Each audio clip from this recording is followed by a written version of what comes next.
Ward. Captain, my captain, how are you? I'm doing great. Thank you so much for having me here. No. It's perfectly fine. I understand you actually spoke this morning to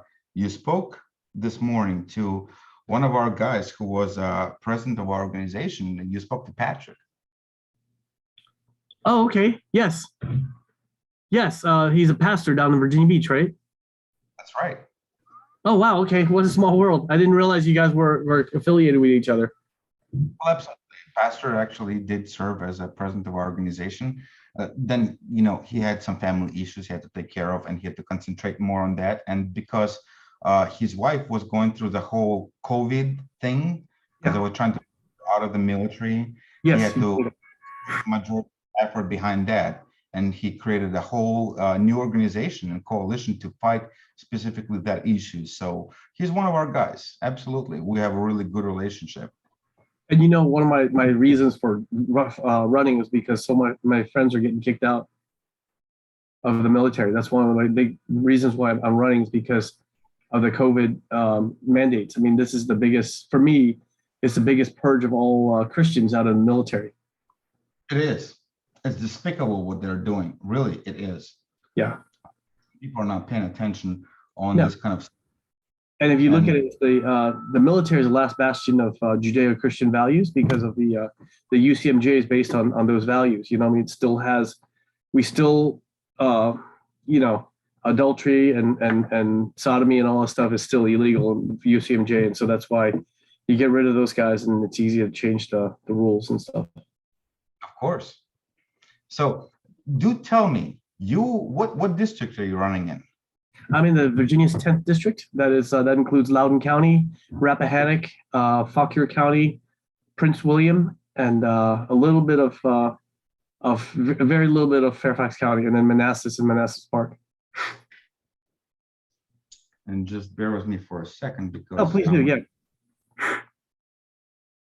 Okay, so your district is right next to. Oh goodness. So you have 8 and 9 to the side of you? I think so. 11, we're touching 11, which is out by Springfield, Falls Church, all that stuff, right? You have 7 down there with Spanberger in Prince William.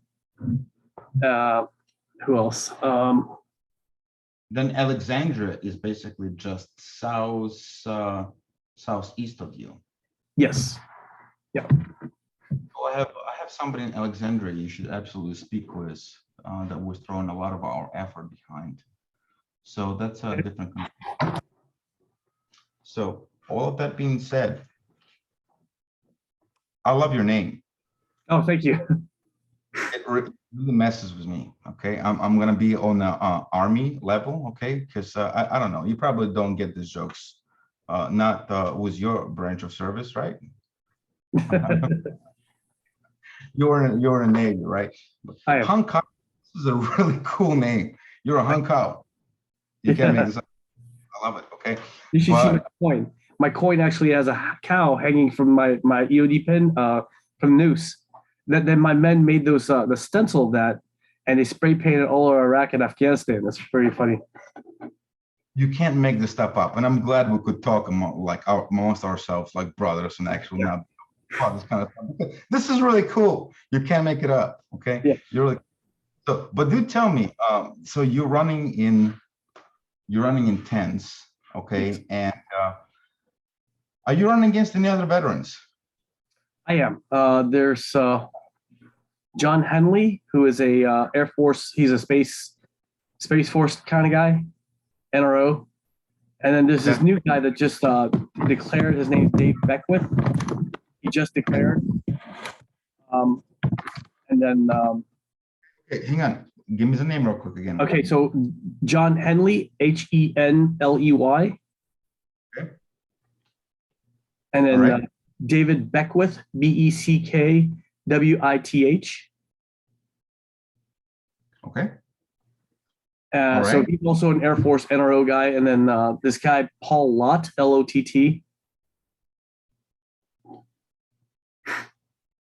Okay. I think that's it. but I'm the only combat veteran. I'm the only. I don't know. It's just it's a tight race. No, not a tight race. I think it's good. I'm definitely. I don't have anything to worry about with those guys. I think it's just going to be. It's really the establishment people. Okay. Do tell me about this, just because we would like to know all of these things. Okay. Do you know anything about these guys that you're running? All the people. Okay, so the leading lady, who's she's a career bureaucrat. Her name is Janine Lawson, Lawson. She's never, like, before she did Prince William County supervisor. She hasn't. I can't find anything that she did before that. She's only in the ahead because, and I say ahead only that's when you're looking at money. She's only ahead because of the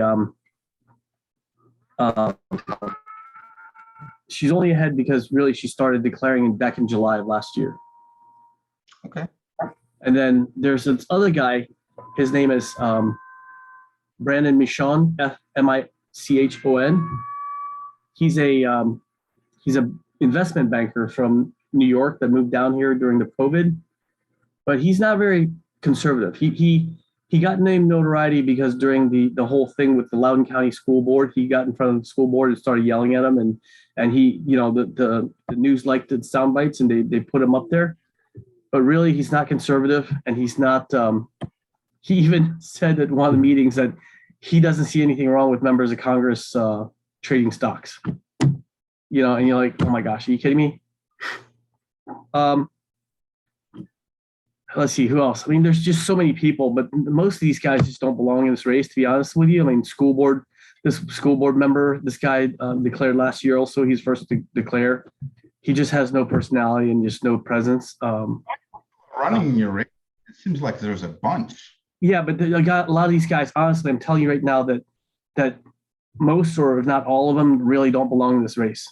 They just don't, because none of them have done anything strategic, right? They've only worked in school boards or county stuff. And none of them have ever balanced a budget, right? I balanced the Navy's budget for $140 billion. I'm the only one that's written policy. I'm the only one that's done foreign relations, right? So I speak 3 languages. I've lived overseas. I grew up in Africa. I've worked in 50 countries. And you're a multiple combat veteran. Oh my God, you know what? So I was proud of me having, spent 3 years in Iraq. I'm looking at your stuff. You were in Iraq in 03, Pakistan in 05, then back to Iraq in 09 and then 10. And then you're going to Afghanistan 18. Then you go to Somalia 19 and back to Afghanistan in 20. Like, Jesus Christ, you've been busy. Yeah. I left Afghanistan in January 2021. Captain, what has been your primary responsibility? In the Navy, military? Yeah. I mean, my field is special operations. But I mean, I've done everything from, like I said, I spent 2 years writing the Navy's budget. They don't pick budgeteers to do that. They pick operators to do that. They'll have a fighter pilot that does it one time. There's 24 of us. So a fighter pilot, a patrol aircraft pilot, a helicopter pilot, an amphibious ship driver, a cruiser destroyer ship driver, a submarine guy. So, guys from all specialties, and they put us in a room and we balance the budget. That's what we do. So I did that. I did sensitive activities. That's the most important thing. I think it's for strategic wise, we did things against the peers and near peers, right? So my last 3 years was doing stuff against China, Russia, Iran, and nothing in North Korea, but China, Pakistan, Iran. I did a lot of, China, Russia, and Iran. So we did a lot of that kind of stuff. Military deception, sabotage, subversion, that kind of stuff. I had 250 special operators under my wing. So Green Berets and SEALs and stuff. Dabbled in psyops. I'm sorry? Dabbled in psyops. Yeah. It's you can call it psyops, but it's more creating problems for people. I do a lot of red on red. I like it. Yeah. It's good. Some basic questions. Let me rewind the normalcy, because quite frankly, your military experience and everything is extraordinary. And Well, thank you. I've just been very fortunate to be the right place, right time. we did look at the other guy that you're running against, by the way, and we're not quite finding that. So that's good for you, because what you've done is a little bit out of the norm here. But are you running against other veterans? You told me yes. So how about a Second Amendment? What are your thoughts on that? I mean, I got a lot of guns, right? I mean, I tell people my idea of gun control is 2 bullets in the same hole. That's Two a good gun. That's Great gun control. I like it. Yeah. So 2 rounds in the same hole. That's good. No, I mean, I don't. I mean, look, I escaped from a communist country, right? I escaped from Vietnam, and I grew up in West Africa. I've seen the world. I spent 7 years in Africa. I know what it's like when you don't have the rights you don't have. You know, I know what it's like when that's the first thing the government does is take away your gun so that they can control you. Quite frankly, people don't understand this here, and that's what I've been, trying to tell everybody, is that you have no idea what you're up against. So, how about bringing our troops home initiative? What are your thoughts on that? Bring our troops home from where? Oh, I like it. Nobody ever asked me that. Like, generally, what are we talking about? Bringing our troops home. Do you stand for basically us stopping being military police of the world? And so here's the thing. Like, I don't think we should be I kind of agree with President Trump. Like, we should have ended the war. Like, the military is not a nation builder. We're actually nation destroyers, right? We go in there, whack somebody, and leave. The job of nation building is the State Department, and they fail at it, and that's why we're in Afghanistan and Iraq for so long. Now, I'm very, I worked with General Miller, and I knew that we had to leave 2,500 troops in Afghanistan as a quick response. You can't pull 100% out, but you stay in there and you try to do, if the Taliban acts up, you do a quick strike and you leave, and that's what was agreed upon in Afghanistan. And then Biden did whatever he did, and we lost it. It's important to have bases, not bases, but you really are touch points around the world. The FID mission is very important. The foreign internal defense, what the Green Berets are very good at. You have little guys in there, and you're doing stuff in governments. We're not there to be the policemen of the world, but you have to have influence. So it's important to have forward staging and just a presence here and there. I believe that the problem in Ukraine is not just that the problem in Ukraine is that there's people think of it as fight or flight. There's not fight or flight. There's fight, flight, posture, right? And Trump was very good at that. He postured, and then the last one is submit, which is what Biden's doing, because he's rolling over like a dog and letting Putin rub his belly. So I don't know about what you mean by pulling troops. I didn't want us to be in Iraq and Afghanistan forever, but we still need to have some sort of footprint in order to kind of keep tabs, because it's just important. But I don't want us to be patrolling with the Afghans or the Iraqis every day. We just need to be there, have a good forward staging in case something flares up. We can do a strike from there, whether it's there, it's in Qatar or wherever. It's just so it's a hard decision. I mean, why do we still have such a big presence in Germany and in Japan? I don't know, but you're asking questions that a regular individual wouldn't be. So sometimes and I do ask those a lot too, and sometimes. Yeah, so I'm answering your question with other questions, and I'm sorry. I just wanted to. It's just a very complicated question, but my thing is that we don't pull all the way back in. We can't be isolationists, but we have to have feelers around the world, right? This is part of the special operation mission. You have to have those touch points around the world. It's important to have, like I said, the good foreign area officers, and then you do a lot of exercise exchanges with other countries. Those are things you need to do. You can't just pull all the way back into the United States and just close off our walls and pretend that like we don't have a place in the world. But I don't believe in deploying troops constantly into Afghanistan, if that's what you're trying to say. What you're talking about, by the way, has been outlined by Thomas Jefferson. Okay. And he refused to have our sailors serve on foreign warships.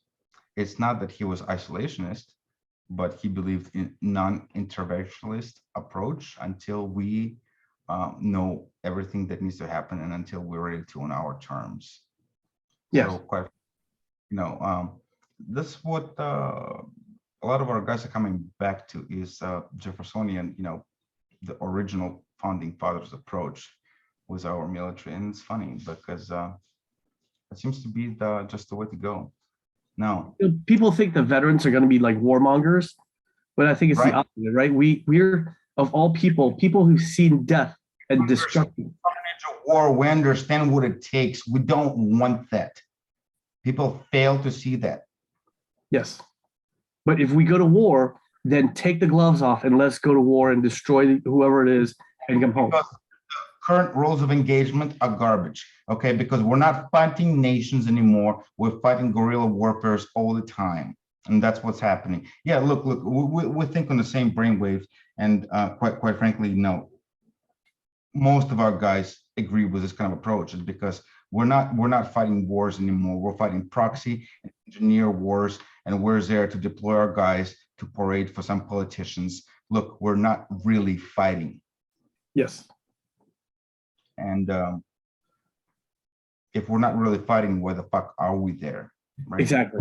It's like, look, we're Ukraine. People ask me Ukraine right now, and I tell them, it's like, you're either in or you're out, right? If you're gonna go in, then just do it.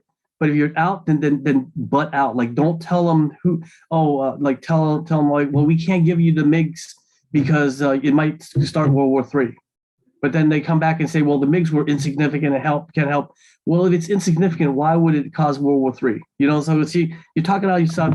But then again, sanctions on Russia and do all of that stuff. Because quite frankly, look, you're either in or out. If you're out, allow them to finish their stuff quickly so everything returns to normalcy. Yes. But if you're going to be in. And we have this, I'm sorry to say this in English, pussy-footed approach. Yeah. There's a lady or ladies who are going to be seeing this. I apologize, okay? But we do have this pussy-footed approach in what we're doing. Yes. And it's not going to roll. It's not. No, you're absolutely right. So okay. Well, let me ask you and again, all of these questions are kind of formality because I do kind of know where you stand with all of these things because we've done research in you quite a bit in your campaign and what you run against, but I just want to hear these things from your own words, okay? So your top 3 campaign promises or platforms, what are you really running on? What is important? What are you going to implement right away? The first thing is we have to balance the budget. We can't go on. We can't keep spending like a bunch of kids with a free credit card, right? You gotta do that. You have to balance the budget, and the government's job is to provide for the common defense and promote the general welfare. Everything else, honestly, push it down to the states. I've got guys on running here about school and stuff like that. They're on school boards and like running about education. Well, you don't want this stuff to go up to the federal level. There's a 10th Amendment for a reason. You put the government in there, and the federal government, we will screw it up. So you got to push it down. Let it be the state. Give them school choice. Give them school choice. I mean, that's what we did. We homeschool our kids because the schools were so crappy. We had to do school choice. We homeschool our kids, and that costs a lot of money. That costs like $15,000 to $20,000. My kids can't even use all the facilities at the schools. Oh, I know. I'm schooling one. I know. Yeah. So that's our job is to balance the budget, provide for the common defense. I mean, secure the border, and people don't understand. You keep thinking all they think about the border is drugs and illegal immigrants. It's not that. So down in South America, all the illicit oil transfer happens from Iran. They strip it to another ship and it goes down to Venezuela. They switch it out in Venezuela for missile parts and they bring it back to Iran. Okay. The Russian Spetsnaz are training the ELN to fight the Colombians, right? The Chinese are bringing all the Chinese are bringing in all these what's it called, fentanyl into the borders. It's just My Captain Cow, thank you for paying attention. There are so very few people who actually pay attention to this stuff. yeah. So back in the 90s, they're called ODMs, right? It's called other than Mexicans. The number of other than Mexicans coming across the border is less than 1% in the 90s. Today is 15%, and we're talking about Syrians. Who else? Syrians and what else are there? Like Syrians, Nigerians, Chechens, all sorts of people coming across the border. And you're like, wait, what are they doing coming across the Mexican border? So it's up to 15% of ODMs coming across there, other than Mexicans. So we have, if you want to protect this country, you have to secure the border. So that's why. So provide the common defense and promote the joint welfare.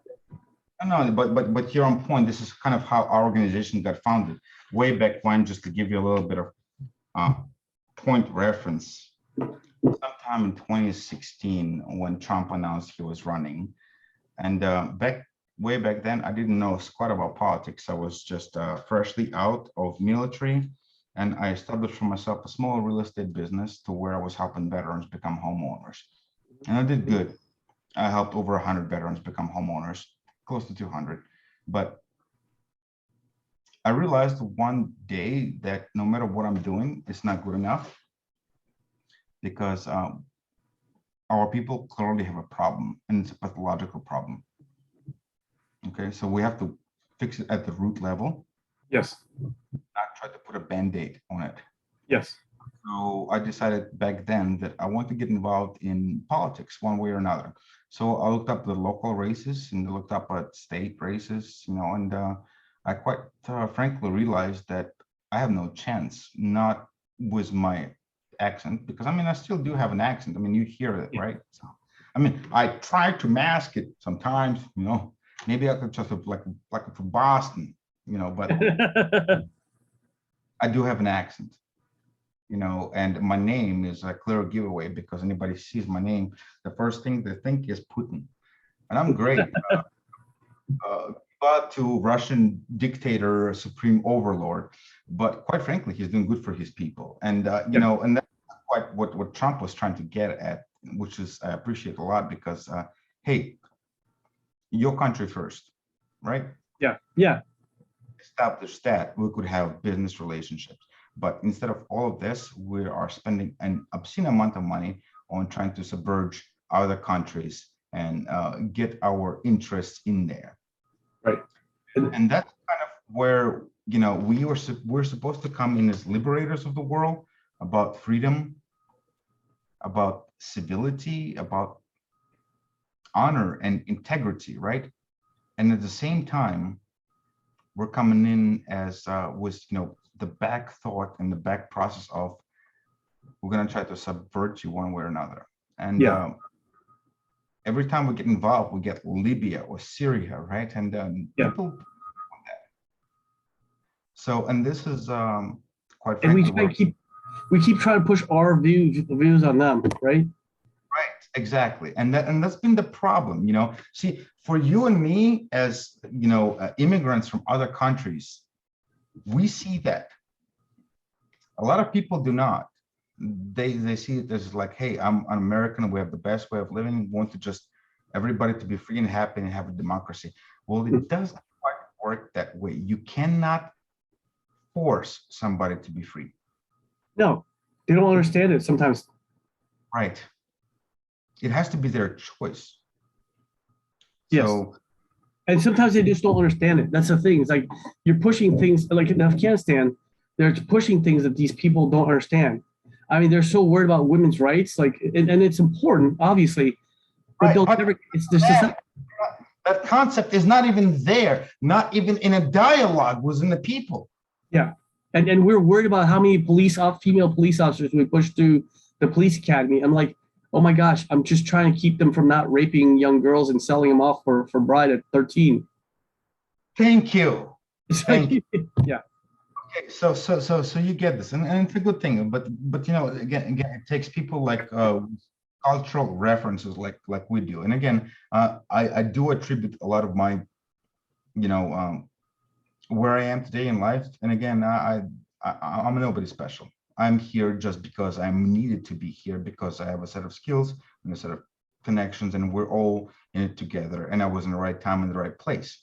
I attribute everything to chance and luck and God, quite frankly. You know, so you know, I was born on the day of Saint George, so he's my saint, Saint George. You know, and that's what I'm here for. I'm here to spread the message and just to be that level-headed justice. You know, so I will listen to everything. And but quite frankly, you are correct. We do have a little bit of an ignorance problem on our side. And how do you fathom we fight that? Because you know what, you do have cultural background to where if you got an office, you could help change some of that. So, you know, one person out of 435 can't do anything, right? But because I'm part of SEAL Pack and I've also known so many people, we've actually linked arms together.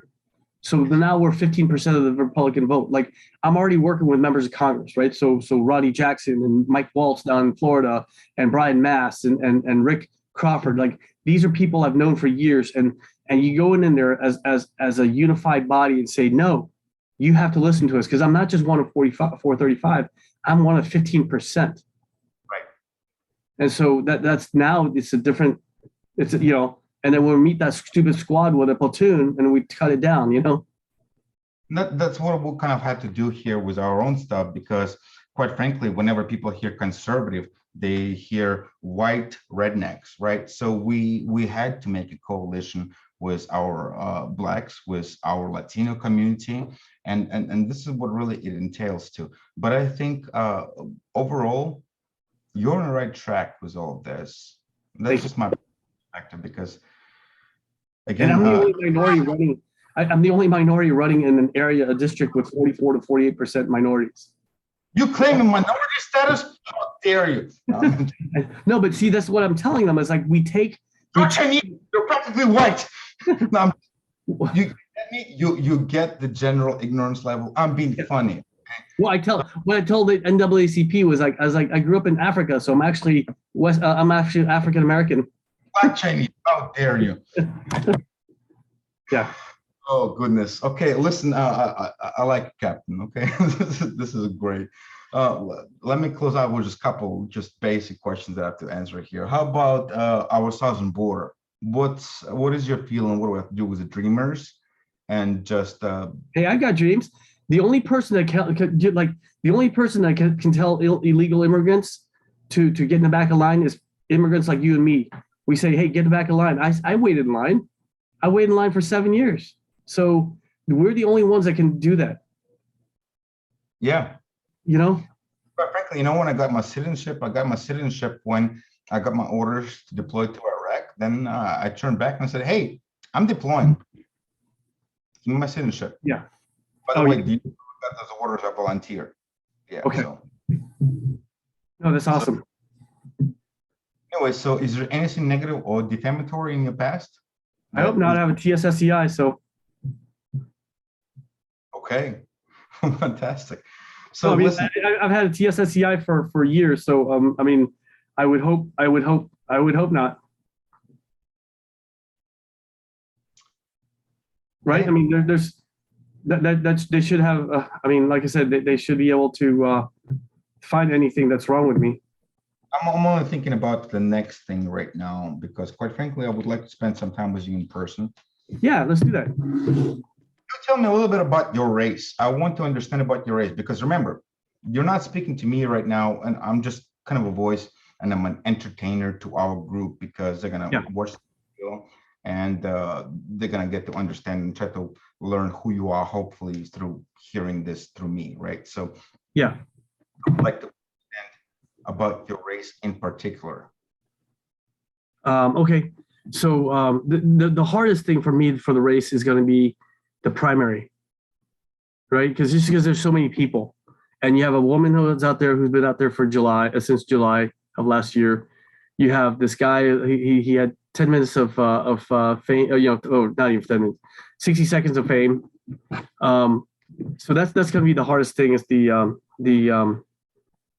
primary, and after that, I mean, I definitely know that the incumbent, she's a Democrat. She's definitely very vulnerable, but I'm the only one that can beat her and hold a seat for 2024.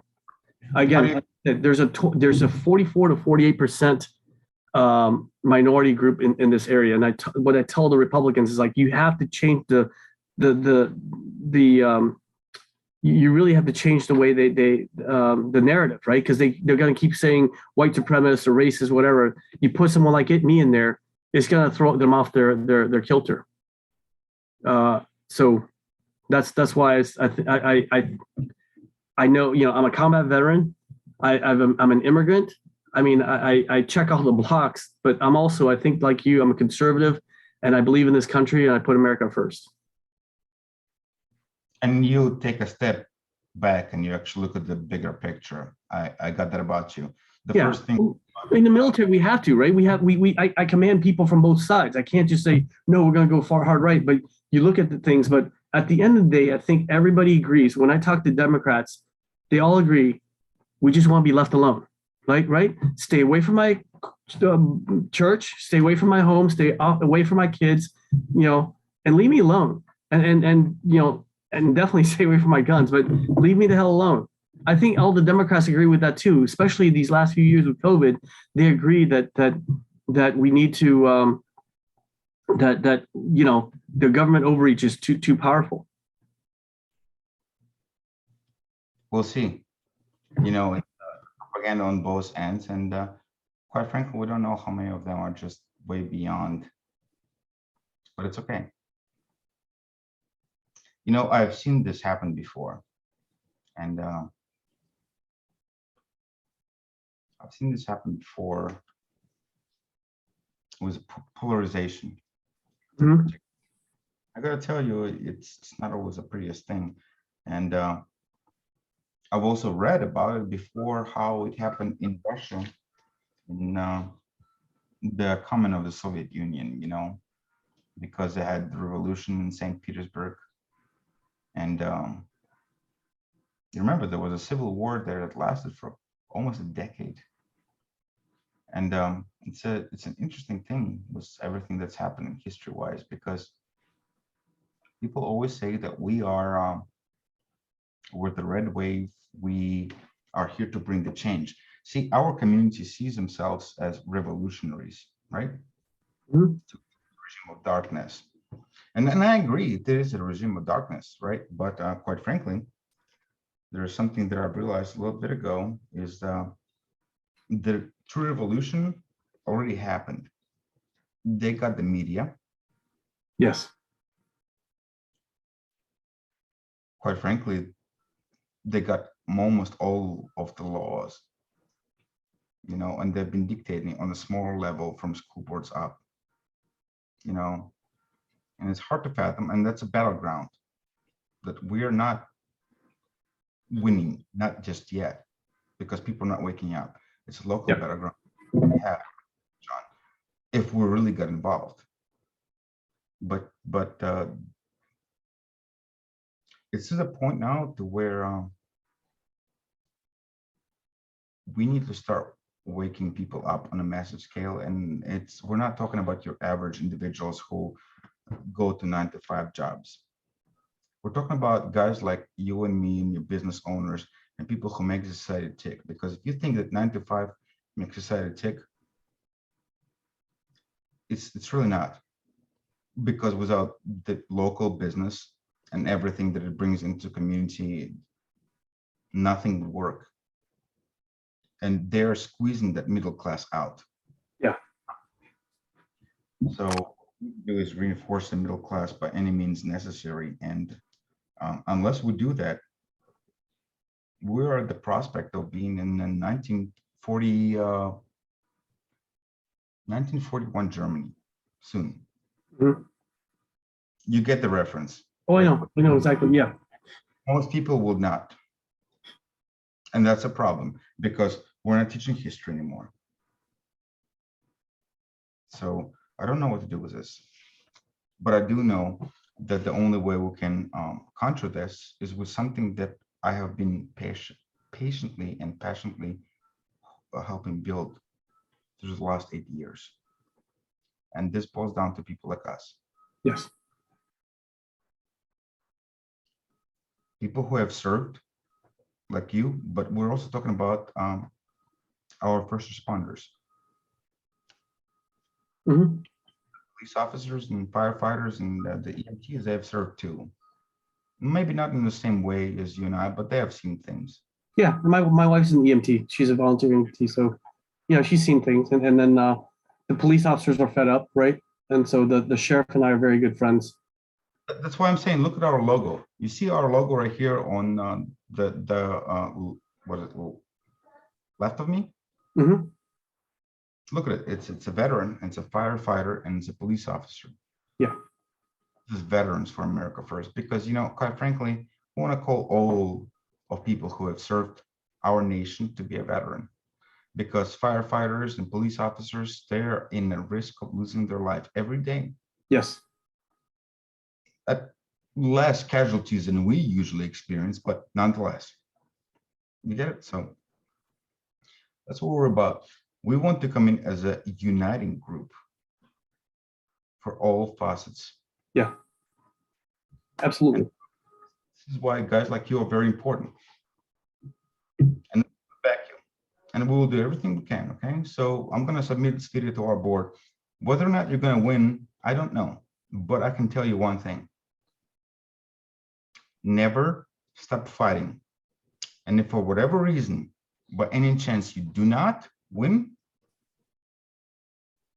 you're going to have my number and my direct point of contact. I want you to be a part of our organization. Okay, Vlad. Yeah. Because quite frankly, we have seen this happen earlier. In 2016, we saw the overwhelming amount of, and they tried to stop him. They did. Yes. Oh, yeah. 4 years they tried to destroy him. They spent all their energy trying to destroy a president.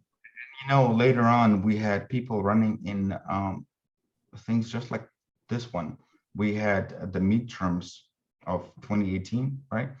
And I've been very appalled because we've seen great people like Thomas Especial, who is the president of our board right now. He's a great man.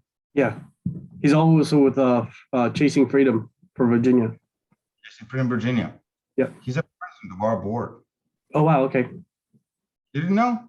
Well, No, I didn't know that. No, he's a great guy. I didn't realize he's president of your board. I mean, I support him wholly because, again, Chasing Freedom for Virginia is a great organization. He is the president of our board. We have hired him to be the president of our board. Wow. Okay. Then, the national spokesman is Admiral Charles Kubick, the man who built a third of the wall. So, we do great things, and we try to get community involved. But a lot of our guys, quite frankly, there's a big need for push for interpreters, right? Because when it comes to me, I can put guys like Thomas and Admiral in front of media, and they'll do great deal of stuff. But there needs to be a guy like me speaking to guys like you, right? So you understand? Yeah. And so we could integrate, because quite frankly, there's a lot of things that I could help you with. Your campaign, for instance, and your IT and digital presence. Oh my God, it sucks. Sorry, it sucks. It could be better. Okay, no, I want it to be. It's just again, They won't let Facebook just won't let me. They won't validate me. It takes they're gonna they take forever to do it. I know we went through this. We did, and our people don't get everything they need to right away. And by the time somebody like our organization gets a hold of you guys, it's very kind of late in the game. Yeah. So to that end, I gotta tell you, there's a lot of friends I want to introduce you with and help you with. So I'm gonna dedicate an extra 5 minutes to this interview right here, right now, just so you understand. If we do decide to endorse you, okay, I want to bring the support of Blackpack to you. Mhm. Yeah, I think they already endorsed me, but yes, okay. And you want? Yeah, yeah. Then you got it. Okay. So I want to bring Christian Patriot Christian Coalition to endorse you, and Latinos for America First. There are 3 major allies. I want to get all of the minorities in the district to endorse you. Okay. So if I can help with any of these, gladly. Okay. And in the meanwhile, we're gonna have a board meeting here in the next hopefully 50 something hours. I would like to have this video submitted to them, so they kind of get to go through with this. I don't know if everybody's gonna go through every moment of it. They're gonna just skim through it, and it's cool. But personally, for me, man, you got my vote. Okay. Thank you. Thanks, Vlad. Okay, my friend. Take care. You got it. All right. I love you. Have a good night.